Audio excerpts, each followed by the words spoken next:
Hi guys! Andito kami ngayon sa Legazpi City sa Albay to spend a few days to explore and enjoy this beautiful city along with the astonishing view of the Mayon volcano.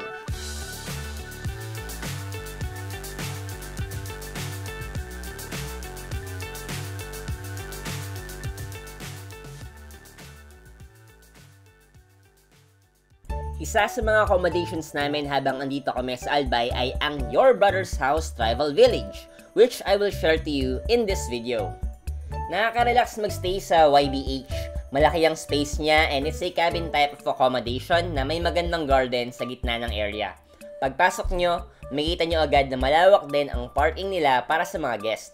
Ito naman yung kanilang lobby or reception area where you can ask about your accommodation.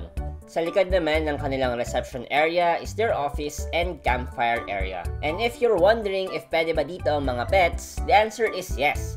Mabilis nga rin pala yung internet nila, pero yung wifi signal umaabot lang mula dun sa kanilang office, reception area, at saka hanggang dun sa may campfire area.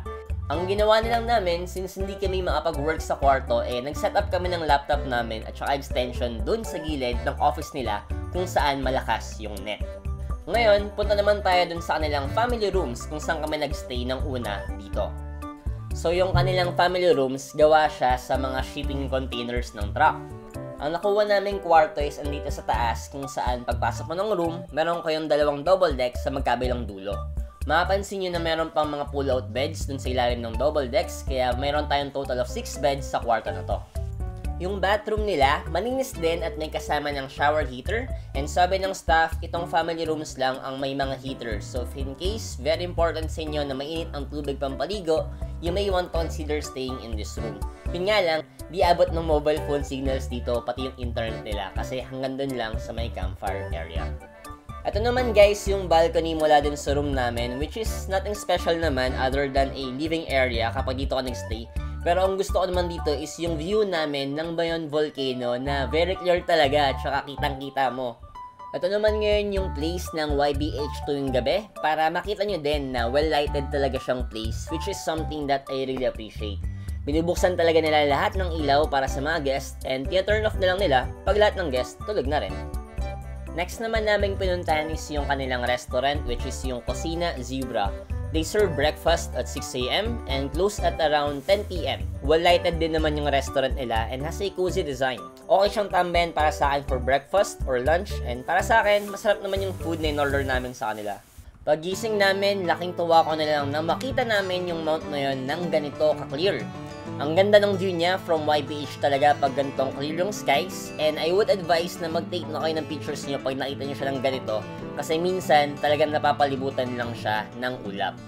Ngayon naman guys, puntahan natin yung isa pang room kung saan kami nagstay dito sa YBH. Nakaiwalay sa ground floor yung bathroom, walang heater at wala ring bidet, pero may shower naman and faucet with pail and dipper. Pag-akit mo dito, makita mo na agad yung kwarto namin na meron din siyang tambayan na magandang upuan dyan lang sa labas. At pagpasok mo ng kwarto, ito yung itsura niya.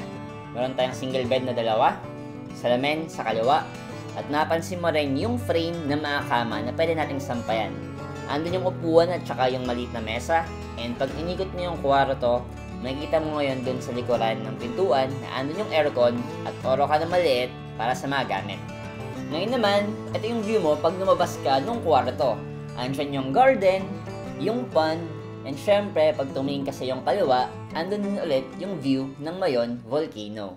And of course, we have their swimming pool, kung saan nakaka-relax din na maligo dito kasi napapaligiran ka lang ng garden, pati yung small lilipan nila na makita mo lang din dyan sa may area. Overall, the best talaga yung naging stay namin dito. Nakaka-relax talaga, lalo na't may chance ka lagi na makita yung Mount Mayon.